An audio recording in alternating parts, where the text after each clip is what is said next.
Hey everybody, welcome back to a Woodward Show Music Speaks podcast with your handicapped host, James Cox. I am here with a great friend now, I guess. We're friends now, we're best buds. His name is Bill Mullin, but let me tell you about him first. Bill Mullin is a talented musician and a creative mind behind a popular musical podcast that delves into the intricate world of music creation and appreciation. With a rich background in songwriting and performance, Bill explores various genres and themes, engaging listeners with insightful interviews and compelling narratives about the industry. He has I think you got a podcast, right? Yeah. Yeah. Okay. Yeah. His podcast not only showcases his passion for music, like I said in the musical podcast, but also highlights stories of inspiration and fellow artists, making it a vibrant platform for both music lovers and aspiring musicians alike. Through his work, Bill fosters a deeper understanding of the artistic process and the transformative power of music. Bill, what's going on, buddy? Hey. Well, you have a musical podcast and I have a podcast musical. Yes. So we complement each other in some I'm ways. so excited to talk to you about, because I've never heard of this before, which I'm so excited to talk to you about. Okay, so first of all, we're going to do this. What is your favorite? Okay, so you are like a lover of all genres, correct? Like me. In fact, within my musical, I'm cross-genre as I can get.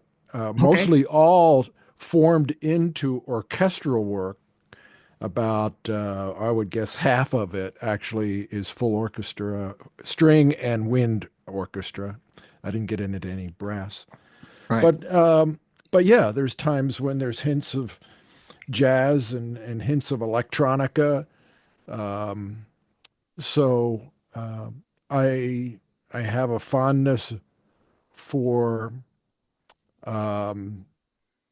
taking music places, that probably stems from a background of classic rock, progressive rockers, they used to be called, who, there again, whether it was Emerson, Lake and Palmer or the Moody Blues or other groups, even on through to Metallica, even had an orchestral piece of work. So as I heard those fusions of different styles of music, it's kind of just got into the fabric of me. Yeah. We were discussing before we got on that we were talking about Tina Turner and CCR. My dad I grew up with my dad's music, CCR and everything. My mom grew me up on Elvis. What genre or what artist stood out to you the most growing up? Because you get like your musical likes and dislikes from your parents, of course, because they're your first people that you hang out with, during life. Yeah, I'm of your parents' generation. So Yeah. the coolest thing was that I got exposed to the full range of what was just prior to the rock and roll era, where my parents, it was big band and it was the standards of America. And then I witnessed 1964, and that is the arrival of the British invasion. So the Beatles were a phenomenon. And I tracked the Beatles and I really became fascinated by the changes they went through. And as I came to learn, it had a lot to do with George Martin. It had a lot to do with his not only just prodding in production values, but his engineering prowess, as well as his cross genre, because he had been doing everything from comedy albums to classic music. And so, they got introduced to small quartet for Eleanor Rigby. They got introduced to the big and the bombastic of Magical Mystery Tour and Sgt. Pepper. And so, again, a lot of experimentation during the 60s in a lot of different ways. Right. but certainly, seeing a Sly and the Family Stone, I got to play originally, of course, three-chord progression rock and roll garage band stuff, meaning Gloria and Hang On Sloopy, Yes, good stuff. and yeah, all that simple, uh, but kind of just fun, love, and music. Right. And but that morphed into, because I lived in southern Indiana near the river, Ohio River, and that morphed into an influence from Memphis and Memphis soul. So, yeah, Motown was out there, loved Motown, but Memphis soul, you know, really was something that there again you could play. A lot of bands could just progress from, the Louie Louie songs on into Hold On, I'm Coming and some other things. And Yeah. so I got to play through that. I got to play in a three-piece power trio, uh, doing everything from Hendrix to Cream to Grand Funk Railroad. You had Right. Mark Yeah. Farner Which on we just recently. we just talked about. Yeah. Yeah. Yeah. So, and then on into Southern rock. Yeah. Um, and I was in a band that we went the furthest with that band in the 70s. And we had a deal with a Indianapolis studio, and the studio shopped it, and we ended up having a label deal. And we were no hit wonders. We didn't go anywhere. Okay. Uh, Yeah. but it was good for me because I really wanted to be in the studio. The studio is what fascinated me Right.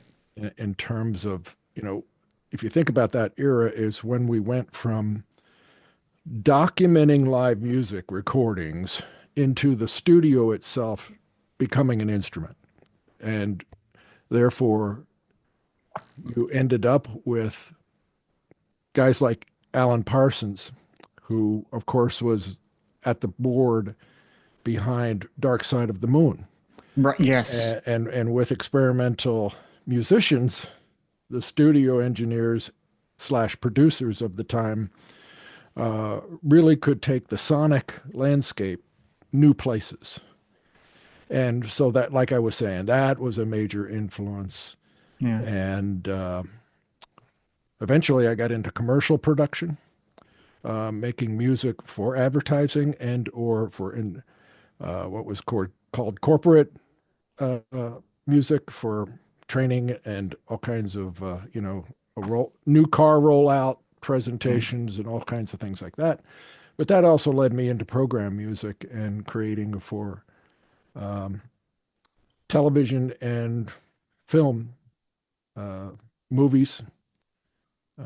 So that was fun. Yeah. And that got me into the whole licensing side of the business too. Yeah. And, just like any career musician, you have to do a lot of different things to juggle and keep going. Yeah, especially when you have a music podcast like me, because I have to do this and that. Yeah, but you've been everywhere, since 70s, you said, to now. Do you feel like music is going like the total opposite of what it was back then? Because yes, there are some amazing songs, but you have songs now that doesn't mean anything to anybody, as opposed to back then. Music back then was built on storytelling because you had Johnny Cash and Willie Jennings. Those were real stories. Now it's just not that. Do you feel like it's going in a better, uh, it's going forward, or do you feel like it's just not doing anything for the industry? Well, there's a whole lot in that question. Yeah. In some respects, like you just mentioned, somebody like Johnny Cash or the singer-songwriter eras, where you truly heard a slice of life in the music. I try to instill some of that within what I did, in part because it was taking an account of my life. I didn't know it at first, other than I just started to look at things retrospectively and start to connect the dots. And so my podcast is called As I Recall Forever. Yes. I didn't know that was going to be the name when I started. I just started writing some music. I started to call old friends. I started to collaborate. And one thing led to another in terms of what was revealed to me. And so I could only see as far ahead as the next couple steps. And were I was looking for, where were why were certain moments meaningful to me, and why I felt so attached to them, like they're indelibly etched in me, that I hold them forever as Yeah. moments that impacted me, people who influenced me, surroundings that I was in. So this whole thing is based on what you lived through. Yeah, Okay. it's Perfect.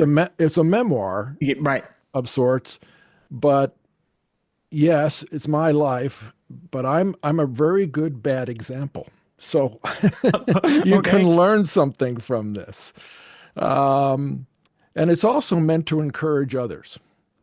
It's meant to take a look at your own life and to take account so that you can go forward. A fact that listeners may recognize is that our life experiences shape us into who we are, and they bring us forward to this place in our lives. Yet we don't take it into account. Oftentimes we're just living day by day. Yeah. Getting through the day is enough. And in the meantime, as in my story, there were times I was putting painful things aside. I didn't want to deal with it. I was sweeping it under the rug. And sometimes, those memories are tinged with a little bit of loss. Sometimes you realize you're going through motions, and I've been there. So I realized that some of this stuff I just needed to get out and document in some way. But another fact is deep down, we know that acknowledging what we've been through is a chance to see the big picture and to take a look at your life's journey and put those into perspective, allowing us to see the meaning and purpose that is in our life. And so, how do we gain an understanding of our purpose and allow ourselves to see that grand design? Well, that's a little bit of what I wanted to prompt for people. Not to say, "Hey, look at me." Yeah. No, it's more of in many respects for me it was where God was at work. Mm. Those forever moments we have forever deep in our human psyche. Well, why is that? Why do we always say always, forever, timeless, all these terms that we use? Well, it's because we do have an inkling of what that is about. And so these were my forever moments that I realized. And once you start to look at forever, then you start to get the bigger picture of seeing God at work in your life. Yeah. So it's a faith quest on top of it, and looking at how I narrowly escaped various uh, what could be ruinous times in my Right. life, Yeah. you know, Yeah. party And I think we all times. have them. Yeah, Yeah. I think it's all part of perhaps youthful rebellion and Right. what have you.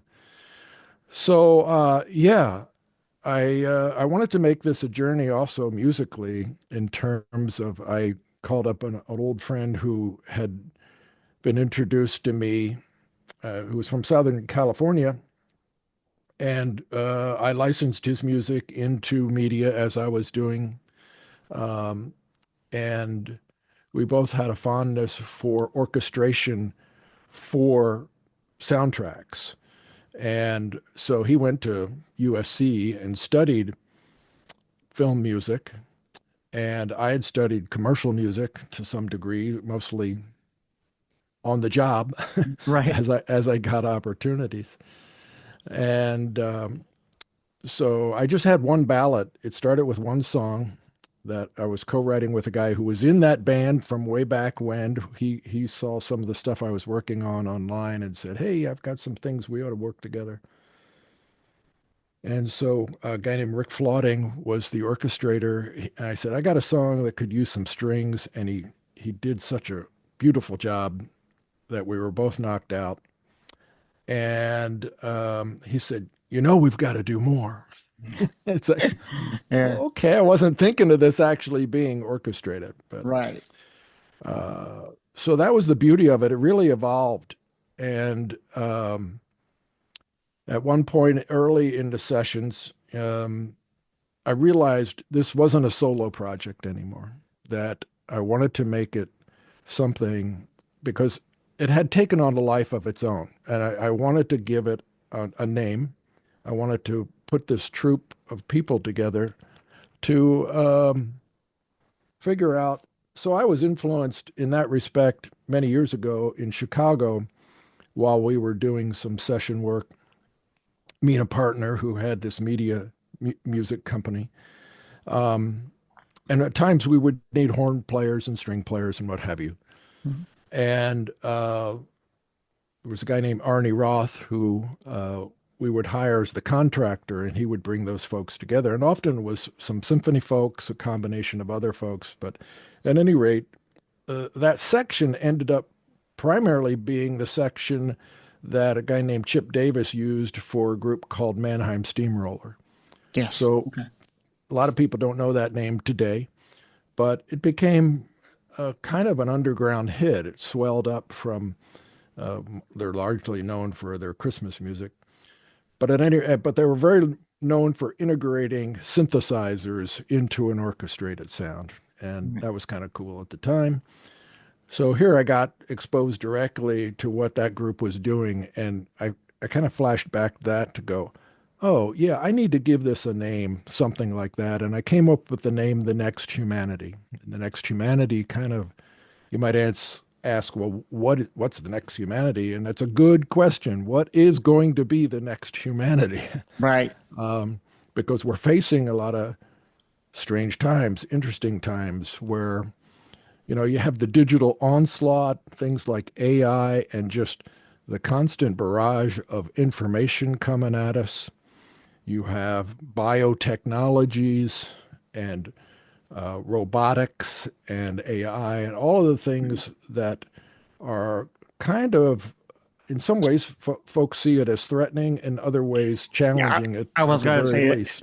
I was gonna say AI and all this new stuff is gonna be a scary time, Yeah. But who knows, But I mean, it might, might be the real life Terminator. We don't know yet, Skynet taking that world. Yeah, but yeah, Yeah. yeah, So that was part of it. A part of it was taking that synergy that was coming out of all these people that we were working with and trying to capsulize it into something. And I will say, if I have encouragement, I think that's what artists need to do, and that we don't have the same formats that we had back when the high concept bands were around. In other words, guys that did concept albums. yes, yeah, And so I think the the challenge today, to answer your question, is to give your music context. It has to be in the, doing music videos are a way to give your music context. right, And so when I got all of this work done, so 3 years into it, I've got all the tracking and I'm doing most of the vocal because I did the scratch tracks here at home and I realized I really want to get other singers on this. yeah, So there's a variety of uh, just the vocal palette. And so that was another shift. And I called somebody who knew someone I knew because we kind of ran in the same circles for a time, but we never worked together. And his name is Tim Davis. And Tim was the director of the show Glee, but he's also produced for Lady Gaga and others. So he's a heavy hitter. So I called somebody who knew him and I said, hey, I want to play a song, get a song to you. What do you think if Tim would be interested in singing on this tune? And sure enough, he was so gracious to get back in touch with me to say, hey, man, this stuff sounds masterful. I'd be right, happy to. But on the other hand, how about you let me, if you're going to have other singers on this, why don't you let me cast and direct those performances? And I said, are you kidding? I'm all in. Right. So you see what I'm saying? It Yeah. kept taking on more, it's like the Lord was saying, More of a final shape. Yeah. yeah, you're not done yet. Yeah. Yeah. Yeah. And Yeah. so I have all of this music, and suddenly, it's like over an hour and 20 minutes worth of music. And it's like, well, who sits down and listens to that con context of structure of music? And it had an arc to it. My wife, as I was writing it, I'd bring her a song and she'd say, man, what's that about? And I start to give her some of the backstory of where I got inspired or Yeah. where I drew from in my life. And she said, you got to write an essay, write that stuff down. That's just as interesting as the songs.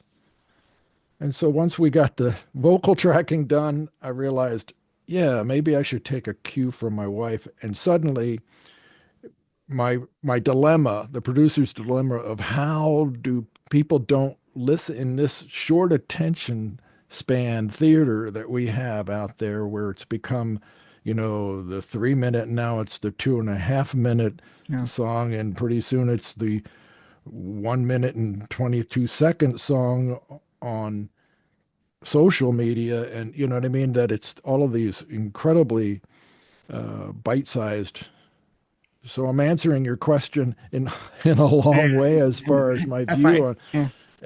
and just where I came from. And Right. I realized, well, okay, people don't have those listening habits of putting on music and kicking back and putting their feet up. Some people do. I mean, Some people, yes, yes, yeah. there's vinyl record collectors and that kind of crowd. I got a line of work in the back of you see it back there. Yeah, but I was gonna ask you. Yeah, yeah, you're right because a lot of people now, a lot of bands now are going to singles instead of full albums because they realize that nobody sits down and listens to their album front and back like they used to anymore. You know? More power to them. And Yeah. again, I think from some of the sonic production values are incredible today. Yes. The pop music and or dance, electronic dance. I've always loved synthesizers. So, there's a high gloss level of production value these days. And some of the songwriting, is right up there. Yeah. And yet, I personally feel the human touch is a little out of some of that. And there's a couple of our songs where we didn't do it to click Yeah. because we just wanted to actually allow the tempo to float and to have a pull and then a release and just do some things that the whole group could breathe together on, and you could get a sense for that real people playing.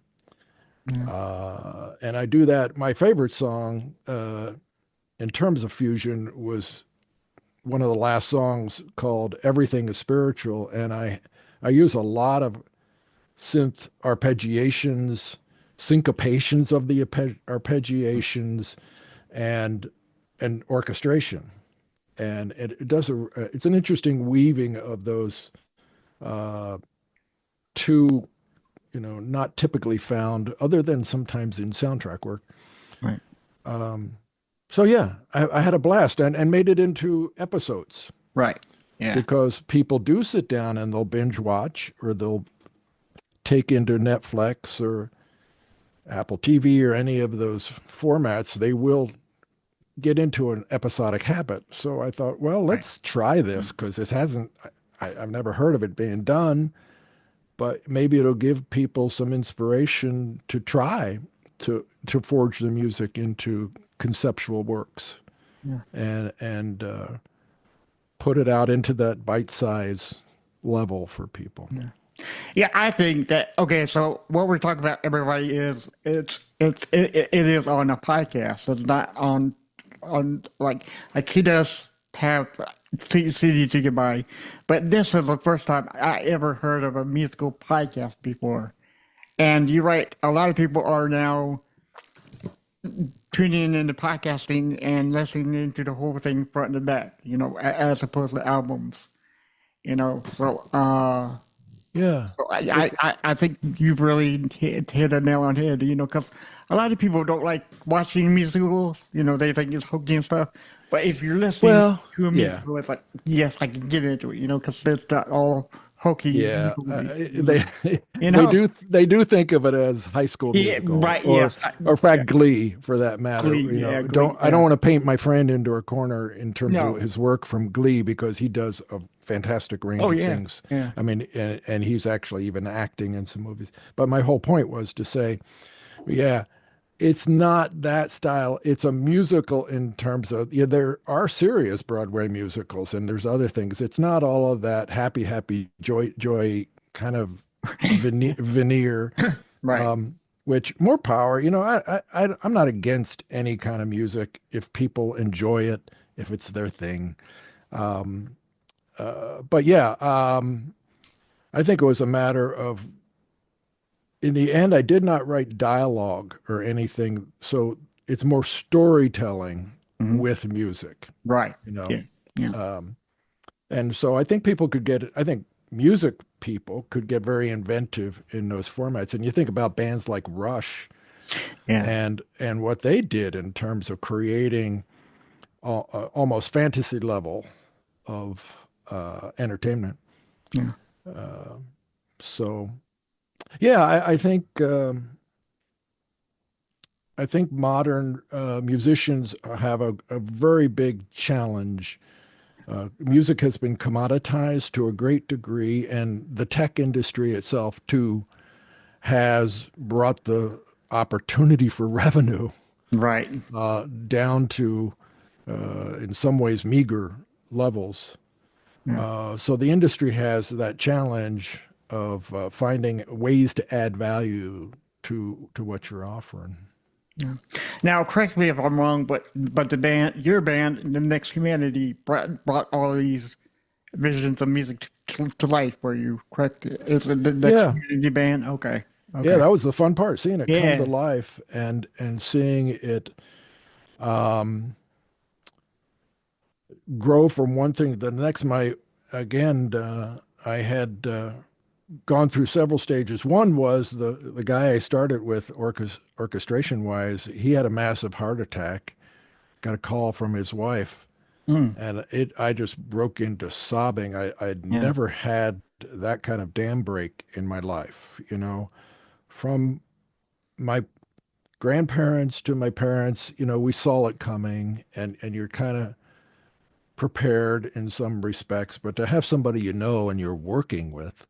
who, when we got back together, it was like, you know, dormitory roommates, the way we would stay up talking about our love for Jeff Beck or who, just all Yes. kinds of, Yeah. we'd have all these wild tangent conversations and to have that phone call from his wife to say he'd suddenly died the day before was pretty devastating. And I was just kind of, how you have that observer self, that state of stepping back, almost out of body, but your mind is looking at yourself Yeah. and you're responding. It's like, what is going on? Get it together, Mullin. This woman, it's bad enough, but I can't even talk. And then I realized, no, it's exactly what she needed. She needed to see how much of a brother he was to me Right. and how much I suffered from that loss. But I can tell you the next day, I woke up with this sense of joy. It was like a weight had been lifted from me after that grief. Yeah. And I felt so strange. Like, do I have a right to feel this good about him now? And it was like, yeah, come on, I have to, I have to know where he's gone. And sure enough, I started writing a song called Broken Hearted Rejoicing, which in and of itself sounds like a oxymoron. There's the word I want. Yeah. They don't go together. No. But yeah, that's life. And Oh, I yeah. thought, man, I've come up with something that describes how bittersweet it can be, how much we have to go through storms, go through the fire, but the fire kind of, makes us stronger. Um, Yeah, agreed. so yeah, I had a great number, and that wasn't a great experience, but I had an But no, yeah. impactful number of experiences in that whole dynamic of that led me to four other orchestrators. One of them, who was, you know, my engineer, Kent Hooper. He's right up there. So I'm blessed to be working with a guy who, he's doing Brandon Lake now, and he's done CC Winan, and he's done a whole range of Amy Grant to Michael W. Smith. And so in comes Carl Marsh uh, to conduct, and Carl comes into the control room, and we say hey, and he goes out to get prepared, and Kent turns to me and goes, "You've got Carl on this project too?" Oh my with God, right. It's like, with yeah, Brown.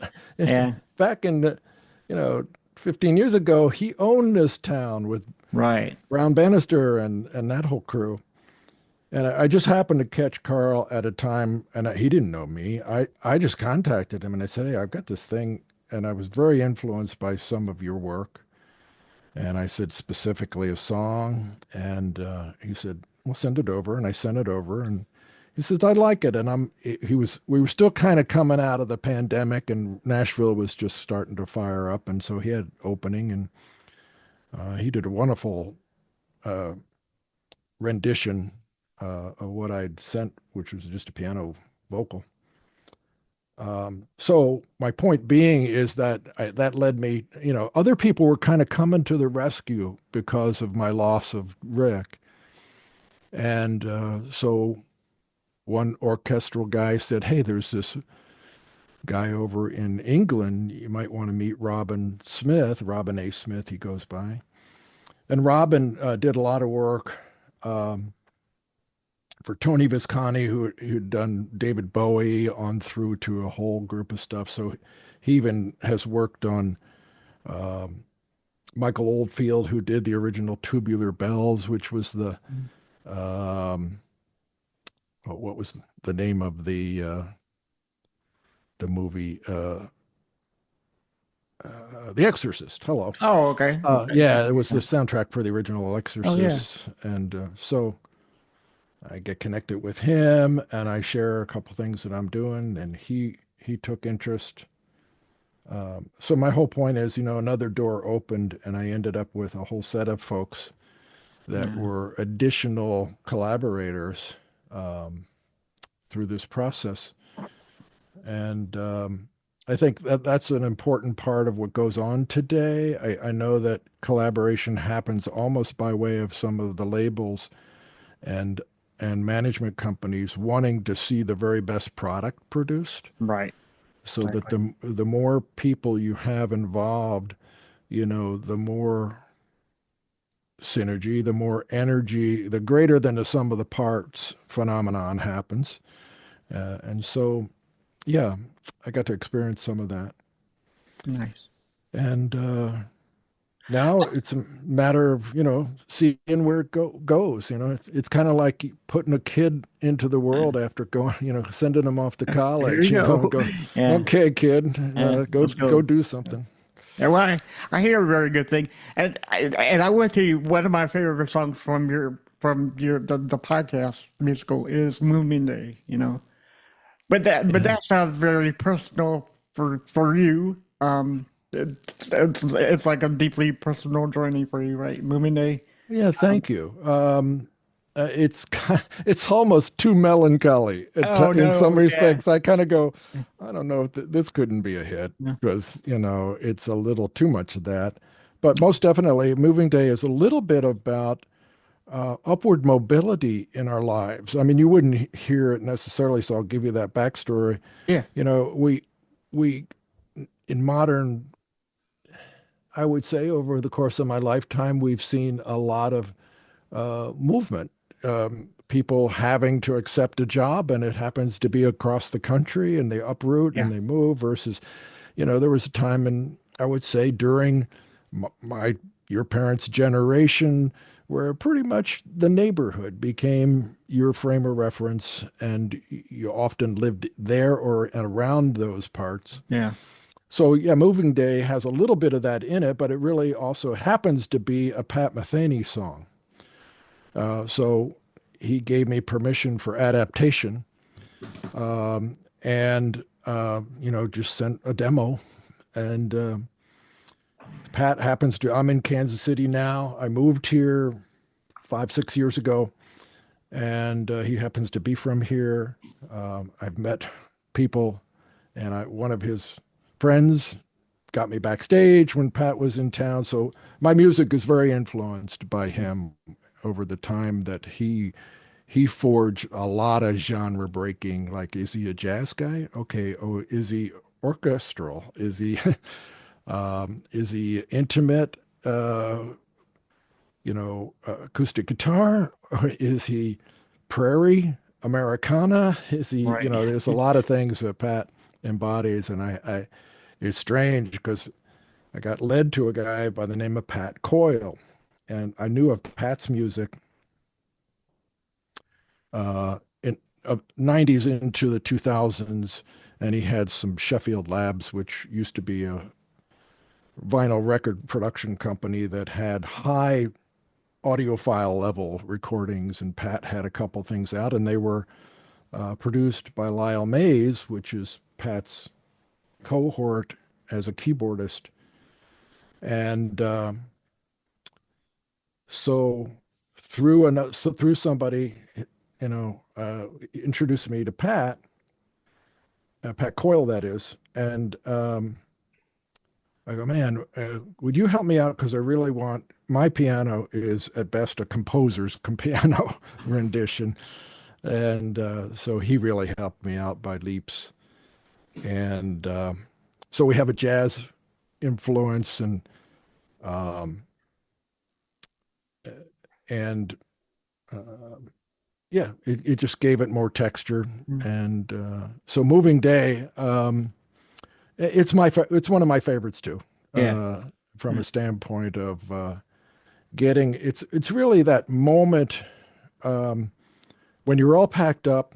If anybody listening has moved, I think you'll know this moment, and you're waiting for the moving van to come, Yes. and and it's a moment of reflection. It's a moment I even speak to how the walls ring, Mm. you know, Mm. with the carpet pulled up and the paintings pulled down, and you're just there kind of caught in between. uh my one line says, in between the living room and new dreams. Yeah. And yeah, I have a lot of imagery around this as well, that I got help from several artists because I wanted it to have accompanying depictions. Yeah. And so everything, they're pretty much thumbnails as far as the songs and such, but I also created a kind of a liner notes on steroid. I have Mhm. multi-page piece Right. Yeah. that, so I went nuts. Yeah. And I have to say that, I think I wish this for every artist, and that is, yeah, you're out to write the best you can, and you're trying to capture meaningful stuff, hopefully, and, memorable, you're Right. trying to make Right. it memorable. But keep in mind that when all is said and done and released, I realized it was who I was going to become in the process that could be the most important thing, Right. and I think that's true of the artist quest in general. Well, I resonate with moving day because my dad is a retired colonel now. Oh yeah. He was for So 4 to 6 years. But you're right. I mean, it is a moment of fear and excitement at the same time. Fear, like I'm losing all my friends. Excitement, what's next for me to enjoy? Because because we lived in the Philippines and Florida and Virginia. It's all I remember. So yeah, moving they really brought back some memories, good memories that I had. Yeah, I hope it was poignant. And Oh yeah, I could tell that, you had to adjust. yeah, You yeah, almost have to yeah. adapt. Your adaptability, I think, starts to give you a strength Right. of being willing to move on. I wrote another song influenced by my childhood friend that I moved away from. He moved first out of the neighborhood in Philadelphia area. And man, I sorely missed when he left. But back then, when people moved away, we didn't, just calling across uh, different area codes was long distance charges that Right. added up. And, Yeah. so as kids, you Exactly. don't do that kind of stuff. Right. But the interesting thing is that I was reflecting on what his boyhood friendship meant, and it was a matter of acceptance. We both had speech impediments. Yeah. And it's funny because I was called Biddy Mullin, and his mom even would kind of join in, Yeah. and it would be fun, Right. Right. even though we both had these situations. And whole point is that what it taught me was what you probably experienced in your moves, and that is you had a friend, but the friend is still in your heart. Yeah. And so the next place you go, you're able to spot a friend sooner. You know Right. what I mean? Yes. Yes. And, Exactly. and it's almost like you're not replacing, it's like you're adding You're gaining layers, more. Yeah. Yeah. yeah, of friendship. Yeah. Uh, Yeah, so me and my yeah. sister had to be really resilient about moving away because you meet friends and then 2 or 4 years later we got to move again. So it's like, well, Uh-huh. this is gonna be crap because we got new friends, got new everything. Because each state we moved in was totally different from the state we've been before. I mean, going to the Philippines was a whole other world over there.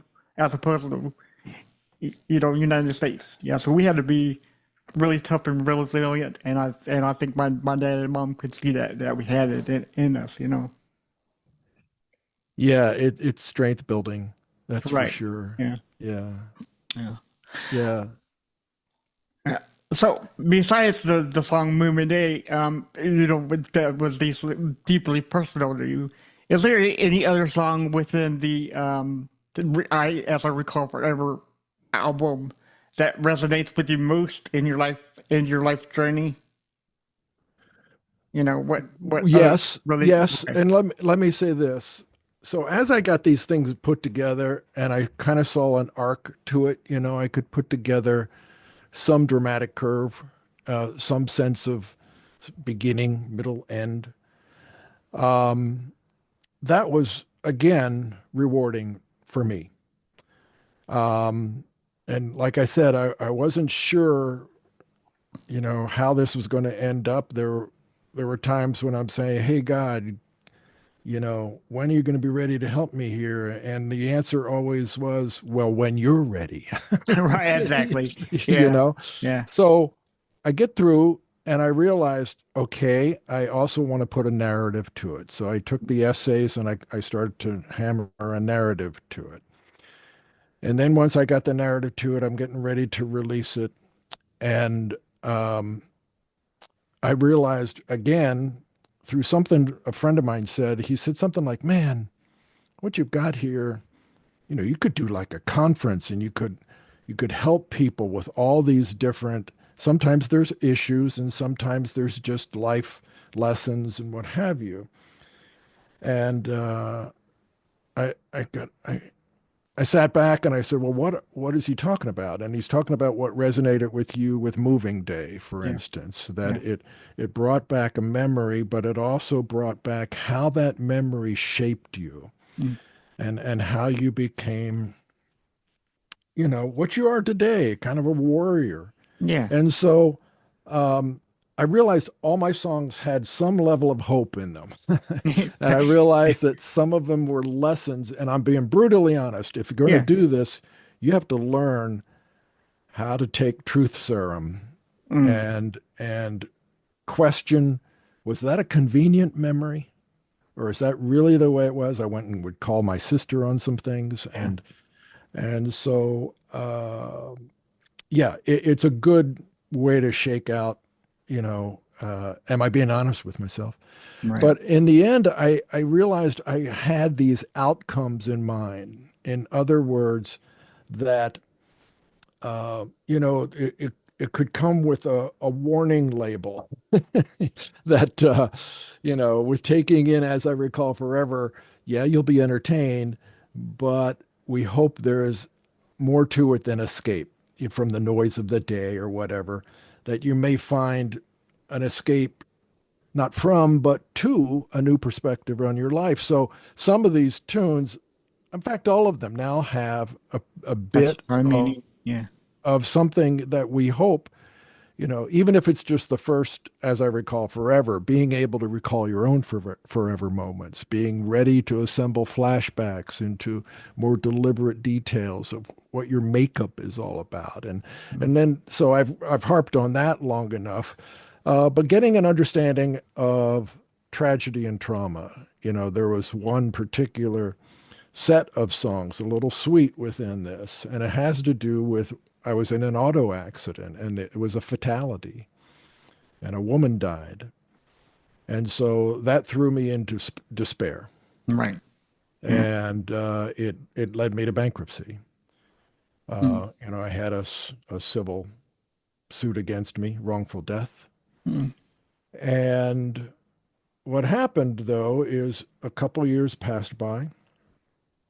And I realized, there was a deposition. And so I'd only met the family in passing. And I realized they'd never heard from me directly other than the deposition, the sorrow I felt. And I went to her father. And it was very interesting because her father had been in prison for fraud in his business. And in that experience, I'll tell you what he found. When I came to him to share a song that I wrote called Allison, and that was her name, he said he had listened to it and he said, "Hey, Bill, we're a musical family and everybody here could appreciate what you've done there."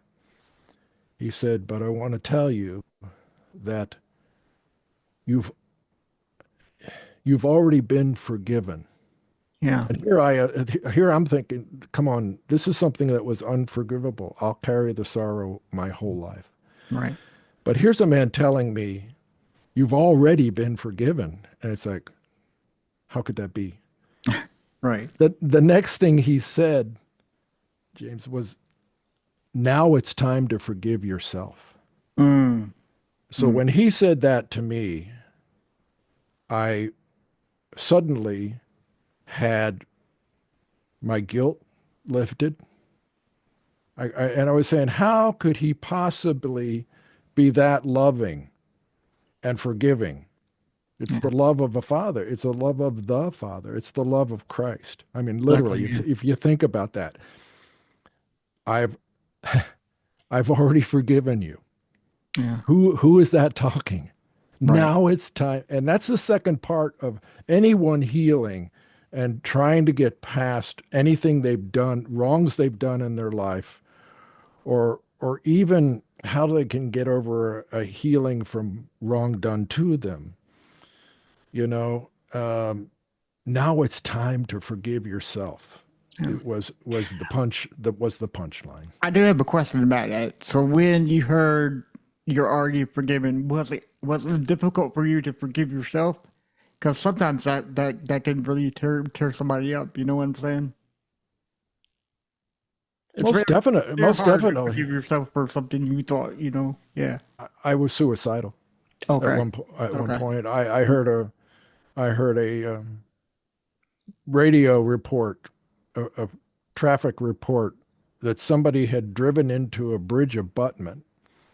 And I didn't even know what the word was. I go, Yeah. what's a bridge abutment? But I pretty much pieced it together with the kind of, and I drove around a lot because Yeah. I would go out and see, studios that were being built or, had a lot of travel in my life. And so, um, yeah, I figured it out pretty quickly with the next time I was doing an underpass over a bridge in the Right. highway, and Yeah.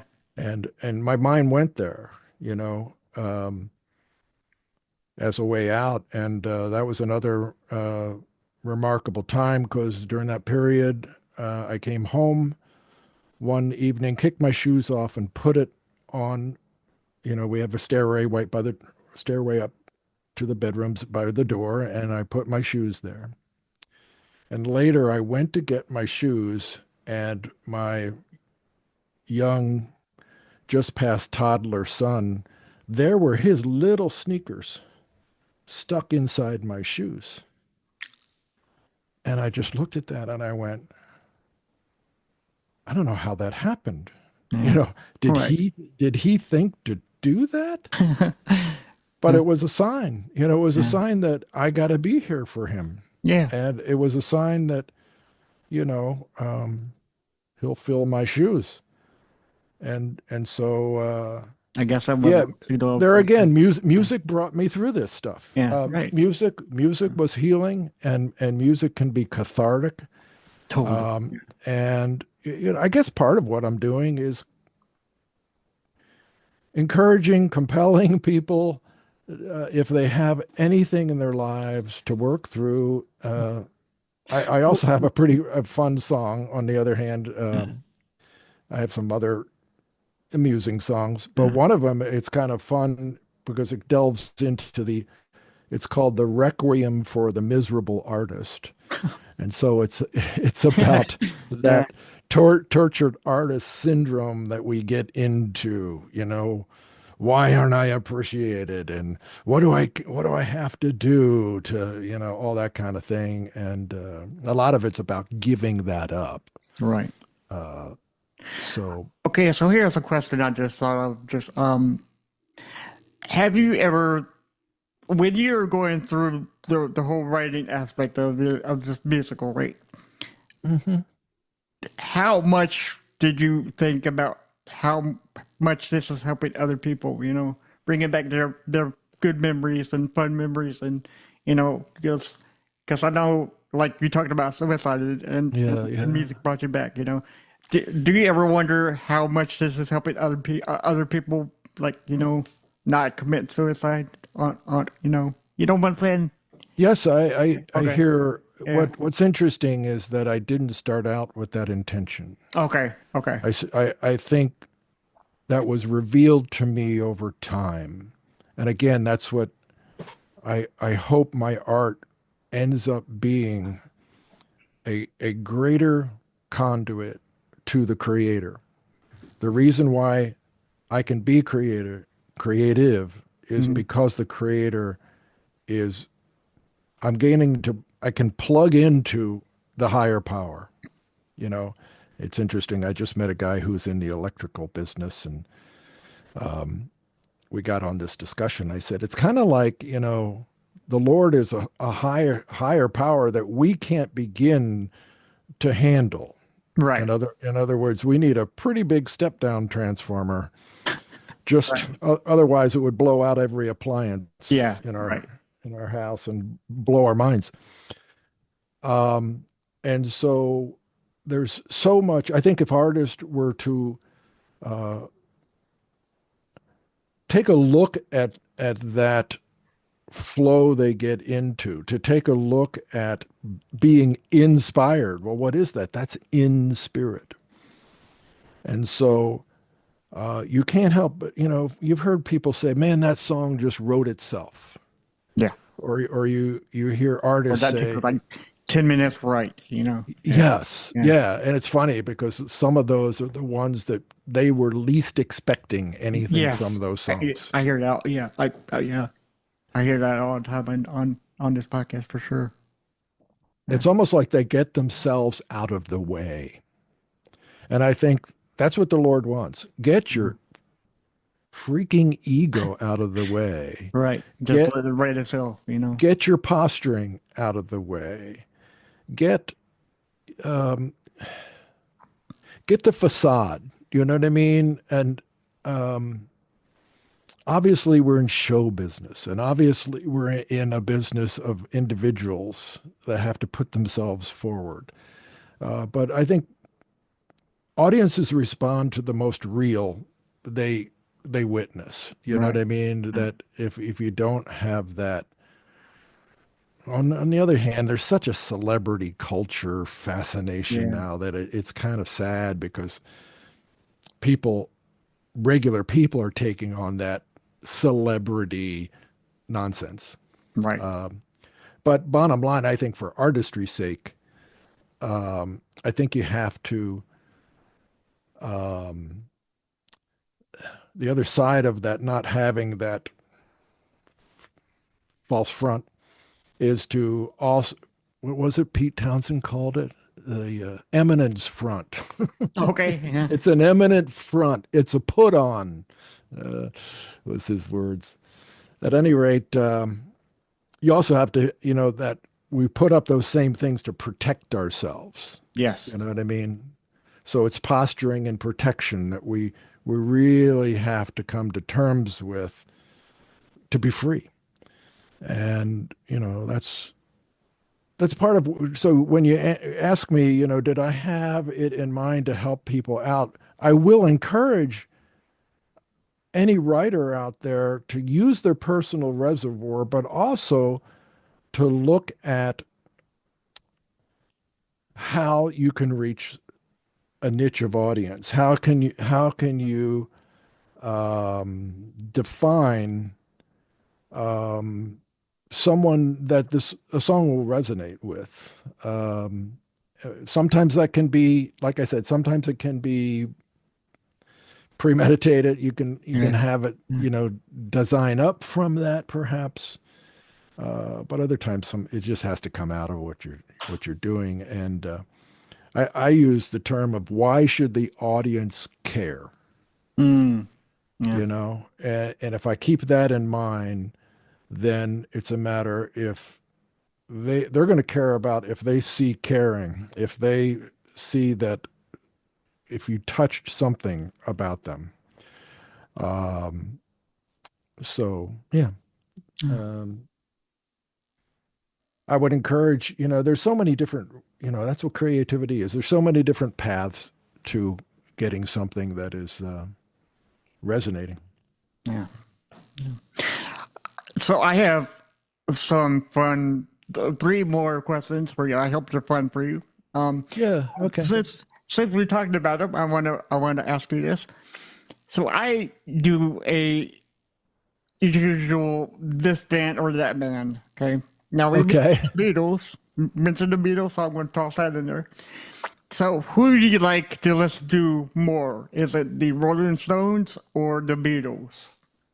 The And I'll tell you Beatles. that's a common thing I get here is the Beatles. You know, Yeah. yeah, I think they're so iconic that you can't deny not liking them. At least one song, I mean, the Rolling Stones have some good songs, but they don't speak to me the way that Uh, I Yeah, don't. they're Yeah. they're they're a rootsy blues band that Yeah. really they were hugely influenced and loved the Chicago blues scene, and I spent time in Chicago, so I know how Yeah. gutsy and real that is, and so I go, okay, that's fine. The Beatles did influence the Stones to do Yes. some things Right. Yeah. Yeah. that was a producer they had Oldham. I'm spacing, but at any rate, but they stuck to. I mean, at some point, sorry, Stones fans. That's At it. some point, it's the same song Right. again. Yeah. Yeah. You know, but look at them. Good song though. I mean, They I, haven't. I mean, I love the Rolling Stones, but the Beatles just speak to my soul more. You know. Yeah, again, I think it's the level of variety, adventure, Yeah. and you heard John and you heard Paul in terms of influence, and then eventually you heard George as well. Right. In Exactly. terms of, you still had the Beatle group chemistry going, but at times those different individual influences they weren't even standing out in the mix. It just gave it a new flavor. Yes. And so, yeah, I Right. think, yeah. Beach Boys, though, I Beach mean, Boys they're, are yes. yeah, in Beach terms Boys are of, great too. and Yeah. they even, the Beatles took lessons from them when Right. Brian Wilson did Yeah. Pet Sounds, for instance, and Yeah. he started going in adventurous ways. But man, or excuse me, the Yeah. Beach Boys vocals were nuts. Well, I'm glad you mentioned them because my next question is, uh, I always ask this to the Mount Rushmore of artists. You have four guys on the Mount Rushmore. Who are your four top favorite bands? Oh, It's individual hard. artists from bands, or would you say, or Groups, artists. Yeah, because I know that after you hang over with me, you're like, damn it, I should have said this guy, that guy, this person, I know because it's that's always that's changing gonna for me. happen. Yeah. Well, I mentioned one, Pat Metheny, Okay. in terms of artistry. He's right up there. And some of these are going to be eclectic in Yeah. nature. Todd Rundgren, I think Todd was a big influence. Of course, he produced many things from Badfinger on through to Meat Loaf, Yeah. who had a multi-platinum career to any number of things. But he had a certain, again, vocal harmonization was very, very good. Um, oh man, Yeah. there's even people nowadays that I think could become. I'm listening to a guy named Lewis Cole, and he recently went from electronic into orchestral, Okay. and I admire him. And so I don't know that I could put him up there with the Okay. Mount Rushmore Yeah. Right. yet, but Yeah. Yeah. Yeah. I'm not. I'm trying to basically state that uh, keep looking for those kind of people Yeah. that Yeah. have that level of potential because they're starting to show signs of great things. I don't think we can live in the past, and that's one of the things I want to impart about today. There's two different things. One, familiarity. Familiarity has a positive, which many of the marketers in the industry and the programmers and the format people all want to have a relative sonic offer. In other words, one song to the next song, they want to have familiarity that people are comfortable in that genre or stylistic zone. Right. That kind of comes from demographic studies. It kind of comes from formula-driven consumerism. I said that kind of harshly, didn't I? Well, the point being is that familiarity can breed contempt. But Yeah. if here's a human trait: once you get familiar with something, you start to not see it anymore. You know what I mean? Right. And what happens is you lose your sense of awe. And so I think artists need to try to get back to how can I create something awesome? It's not like awesome, dude. Awesome. It's Right. like how can I create a sense of wonder about what I'm doing? I'm not saying that that's lost. I'm just saying that it could be greater, expanded, and muscles flexed towards it by not listening to well, who do you sound like? Or trying to be Yeah. like, Right. trying to fit some radio format. Radio is dead, in my terms. And, Right. it's Just like this I, song says, video killed a radio star, from way back when. Yeah. yeah. They Yeah. were talking about the image Yeah. killed the music integrity. Yeah. Right. And so again, I don't want to rant on that, other than to say I think I want to encourage artistry and encourage new. You know, I'll go back to, obviously I've already hinted at enough here that, having the faith of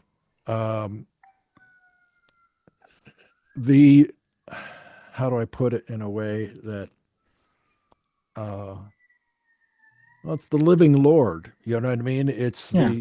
It's the life force power, whatever you want to relate to it as. You have to look at the new creation and the new covenant. They were both about being new, and new means to seek and recognize new, and Right. then create it. Yeah. So the journey to new, to me, is to know God. Not to know God as ideas and information, but to know him as a state of being, Yeah. and to know some depth of the grace, through creating. It's a grace-given environment. You just literally, you're vibrating in a divine dimension when you get to that point. Even the words, even what I'm saying right now, can't have God by Right. talking about him. Right. You have to experience, and he's the one he's the master painter. He has created the whole scenery that we see around us. So that's my preachiness. But I only say that because what was the name? Penn and Teller. Who was the one that talked? That was Penn. Yeah, he Penn said talk. something Yeah. really cool. He says he thinks a Christ-centered life is pretty wild. He wasn't a believer, but he Right. said, "Man, if you believe it, why wouldn't you be like bubbling over? Yeah. Why wouldn't you want other people to know that freedom?" Right. So forgive me. Sometimes I just have to go there. I mean, that's what he wants me to do.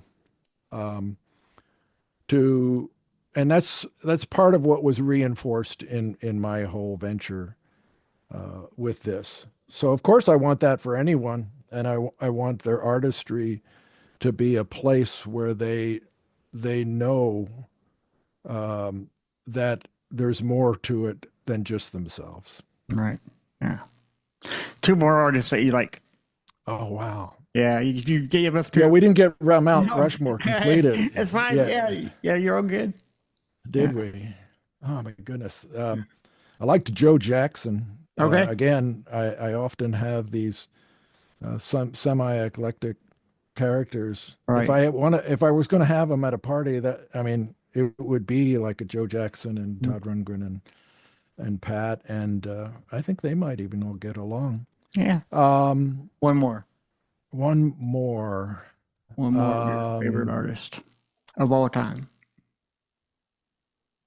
Like I said, it's gonna change like within the next 5 minutes. of all time? Okay, since you said all time, I'd have to say Maurice Ravel. Okay. Okay. Yeah. I'll Yeah. go back to, yeah. Cool. Cool. Okay. So we got one more question for you, and we do honestly thank you for coming on the show. This might be the hardest question yet that I've Yeah. asked so far. Okay. Is there one artist, song, or album that you can listen to by yourself, but you can't tell me, your wife, or anybody else how it makes you feel deep inside your soul? I can't tell anyone else how No, much it's a it's so particular it's so album means powerful to to me. you that you can't explain how it makes you feel. Hmm. Yeah. I'd say it's Still Life Talking, Pat Metheny Group. Mhm. Okay. Um, there again, they don't use words, so Yeah. it's automatically beyond words. Right. Exactly. But it's also it's symphonic in nature. It's Yeah. it's it's a band of five, but they literally end up sounding like interweaving parts of a symphony. Yeah. Yeah. Isn't music so great? Well, music is so great because I mean, it brings like double emotion. You don't know what you're gonna do when you listen to a song. Whether you cry, jump for joy, sit there and just think about your past. Look ahead of the future. Music does Yeah. wonderful things to everybody. At different times of their life. I Like think that's why we like the love it. musical. Yeah, we Yeah. love it because we can't, it's indescribable. Yes, exactly. What happens to us emotionally, yes, you can start to qualify it by various emotional, sad, happy, whatever, but Yeah. it's really beyond that too. And again, so I got to study acoustics quite a bit by going into engineering. And, you get into wave theory and you come to understand physics at larger sense for that. And Yeah. so literally, we're all vibrating beings. We are living in a vibrating universe. All the solid objects around us are vibrating. We now know. Right. And what's interesting is sound is, of course, a wavefront, a vibration. Frequency is nothing but shifting Right. vibration.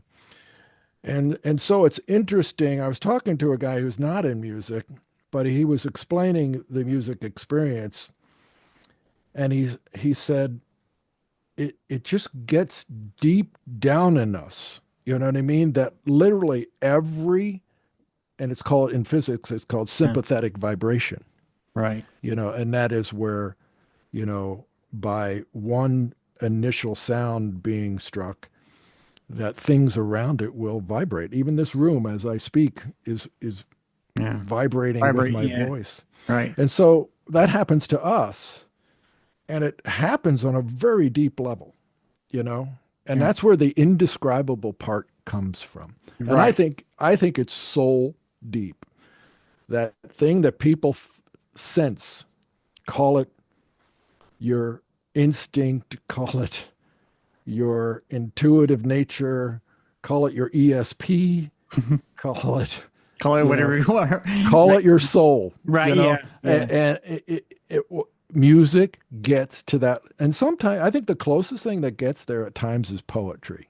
Yeah. Yeah. Right. Or even if you watch some dance, you watch some dance troops and suddenly, you're captivated by the Right. human performance.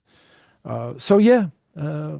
we are blessed to be of this species that Yeah. has come up with this stuff over millennia.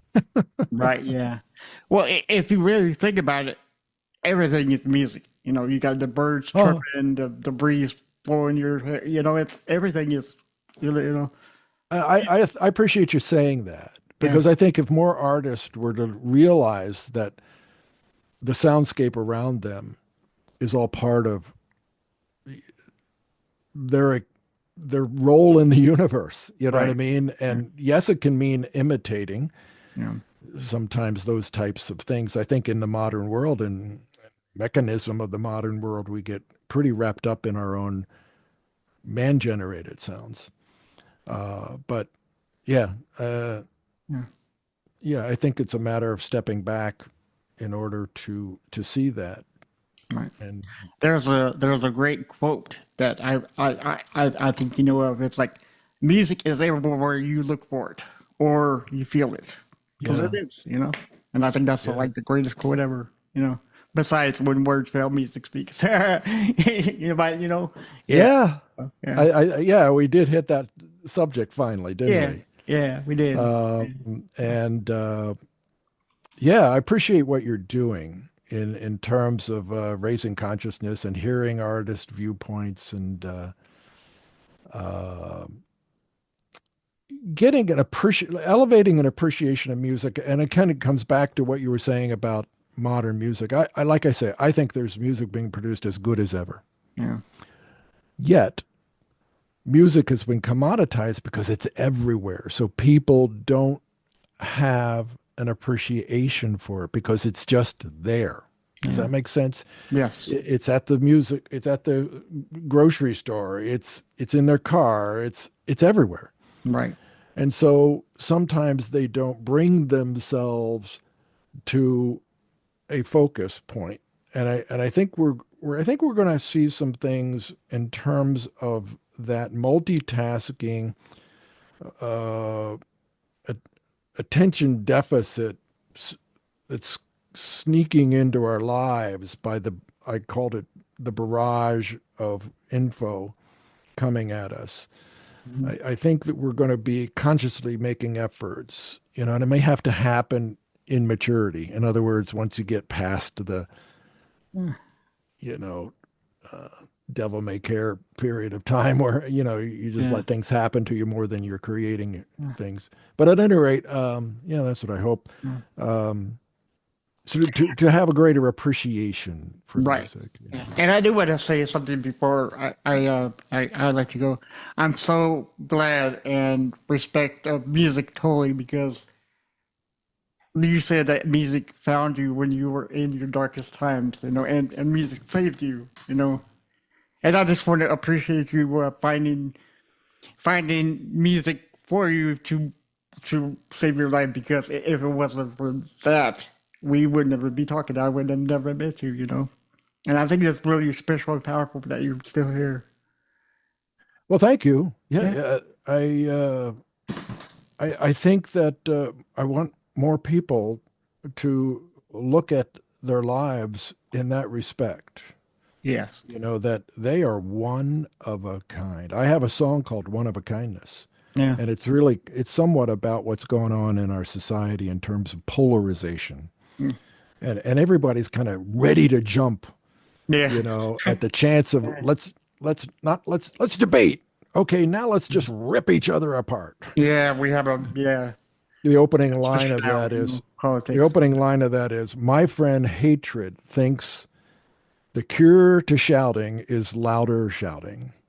That's And it goes on. I actually use friendships and states of being as friends, and who are we going to make our friends, and that sort of thing. So, yeah, in a world that has enough of that, again, I think we have an opportunity to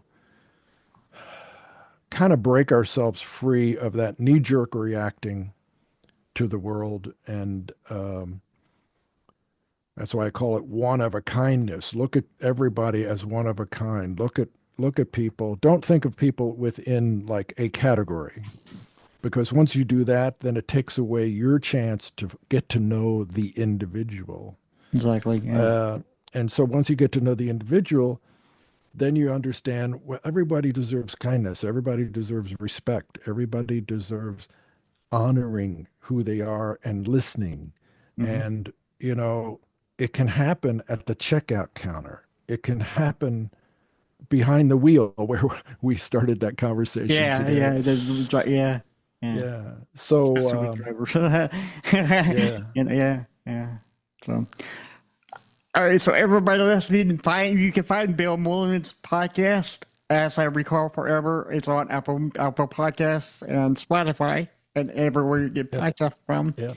Also, if you would like a physical copy of all of his music on vinyl, or I think it's on CD, right? It's on vinyl and Right. digital download Yes. for Yeah. UHD. So the stuff was recorded 96K, 24. Well, it was actually recorded in 32-bit, but we Yeah. mastered it down to 24-bit. So if anybody's audiophile level Right. listening, Yeah. Yeah. they might like the vinyl, or they might. And the vinyl, by the way, I had Bernie Grunman, who was probably he's the master of mastering, Yeah. and wow, it's That's a good. Yeah. so silky nice. Yeah. I'm humbled by Yeah. what I ended up with. So Yeah. To buy that physical merchandise, you could go to the next humanity one yeah, .bandcamp.com or the nexthumanity.com. And with the bundle comes a vision book. Right. yeah, Yeah. yeah. Can you tell us about Again, I think you'll find that really interesting from it's not just lyrics and it's not just kind of liner notes.